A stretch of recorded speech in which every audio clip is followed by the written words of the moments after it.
round of sound off. Interesting people saying interesting things. Robert Kraft joining Bill Belichick as Hall of Fame snubs. That got Stephen A. Smith thinking yesterday about how all this might eventually impact Tom Brady, too. And based on the trend, they're going to do it to Tom Brady, too. It makes no sense whatsoever. As far as I'm concerned, it's the Hall of Shame. It doesn't even matter anymore. A matter of fact, I'm going to make an executive decision. Once we finish this topic right here today, we ain't talking about the Hall of Fame in football no more. It doesn't have any credibility. It is a waste of time to be talking about on the national airwaves. They are nothing.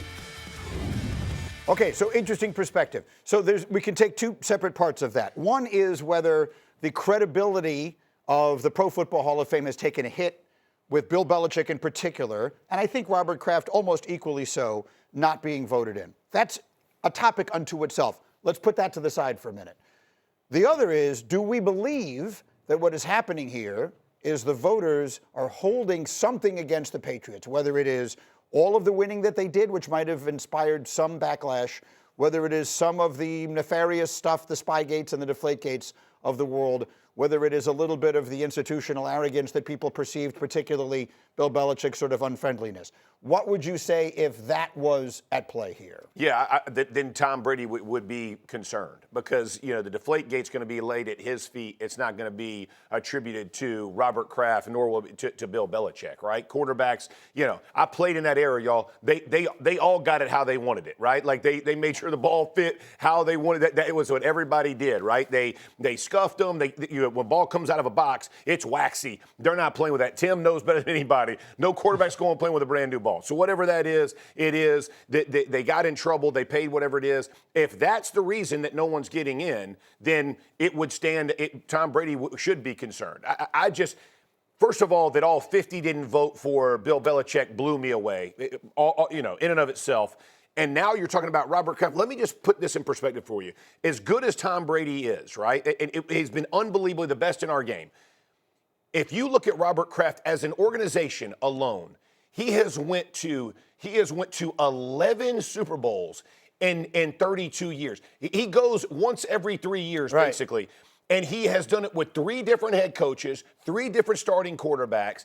As an organization, you cannot discuss the NFL without including the New England Patriots and Robert Kraft. And somehow so both of those guys are massive snubs. I would put Tom Brady in that exact category. And so it blows me away that we are where we are, and it does lessen their credibility. And you played for him. Yep. And listen, Kraft is not the kind of owner who's hands off. I mean, that dude, I've heard him being in the building. He's working out with guys like where he is. He did a ton for that organization. What do you think of all D. Wood? No, I mean, listen, obviously I played for the organization for 5 years, beginning of the dynasty. It was, it's just crazy to think that Bill Belichick, the greatest head coach in the NFL history, wasn't in the first ballot. It's crazy that Robert Kraft, it seemed like all this time later, hasn't been in the Hall of Fame. Again, you talked about it. Robert Kraft has owned the team for 32 years. Every third year, the Patriots are in the Super Bowl. Yeah. What more do you need from? And Jerry Jones is in, right? They voted Jerry Jones in a few years ago. And multiple other owners are in wild. also. Tim Hasselbeck, I've not had a chance to get your perspective on all this. Go. Yeah. Listen, he's hired 3 head coaches that have taken teams to a Super Bowl. Right? I mean, just like everyone knows how hard that is. Like, listen, that's just one aspect of what he's done as an owner. And, in the free agency era, the fact that his organization had the sustained success that they did. Look, Brady, Belichick, all of that stuff, that's great. But, think of all the other players. You had guys like Damien Woody go chase the money and leave. Well, you had to replace them with good players to have success after guys like that left. What they did, it just was remarkable because it wasn't always the same exact thing in terms of the formula to have success. So, listen, it's preposterous that Belichick doesn't get in right away. I think I feel a similar way about Kraft. If this is the path that they're heading down with Brady, it's absurd. Of course it is. But the good news for Tom Brady is that isn't the path. The fact that those guys didn't get in has absolutely nothing to do with the Patriots. In fact, it has nothing to do with them. It has to do with a procedure that makes absolutely no sense. And if there's any good news that comes from this, it is that a light has been cast upon how ridiculously bad the procedure of voting people into the Hall of Fame has now become, particularly those that fall into this category that Belichick and Kraft did, and it will be amended, it will be changed. Unfortunately, it can't be done retrospectively to get them in this year. Now, I told you we got the trade deadline tomorrow. We got the Super Bowl this weekend. Games, flag football matchup, and they're their quarterbacks. Just who you expected to be there, Joe Burrow, Joe Flacco, and Shedeur Sanders. Here's Burrow. Here's a little fun for you. Burrow, Achane, Burrow, touchdown. Watch him take it to the house. Okay. He's having some fun. Little wheels out there. AFC on the board. Waving the flags. Final seconds of the first quarter. Jared Goff. This is Jamar Chase playing defense. Watch the pick. Now, I'm going to show you. Dak Prescott runs onto the field from the sideline, looking to make a play. Jamar's going to elude him. And watch the flip. What are we doing here? Look at the one-handed pick from Jamar. AFC. That's how you know dudes that real athletes. Oh, my when word. you're doing stuff like that. Here's Shedeur on a third down, looking for his favorite target. That, of course, is offensive tackle Garrett Bowles. Let's go. Let's go. Now we're talking real ball. He's validated himself now. Big boys. And then finally, here we are, 7 minutes to go in the fourth, tied at 52. Jalen Hurts going to toss it over to Dak Prescott, who's going to find George Pickens, for what I think constitutes the latest in the season the Cowboys have scored a touchdown in 30 years. NFC winds up winning the Pro Bowl 66-52. Jerry Rice, excited. All right, speaking of Shedeur, indirectly, the Browns introducing their new head coach, Todd Monken, yesterday, taking over a team that finished 5-12, last in the AFC North. One of the big challenges, of course, figuring out who the starting quarterback is going to be. Monken did not commit to Shedeur Sanders as his starter when he was asked yesterday. Here's what he said. Well, I think like any position on the team, that's still to be determined. Am I excited about Shedeur? Am I excited about all the quarterbacks in the room? Am I excited to coach this football team? Absolutely. I can't wait for them to get back and for us to get started. So making no commitment at all, and one would not, I think, at this point expect him to. Tim Hasselbeck, should Shedeur Sanders be the Cleveland Browns starting quarterback? Should they be building around that notion as they go into their offseason?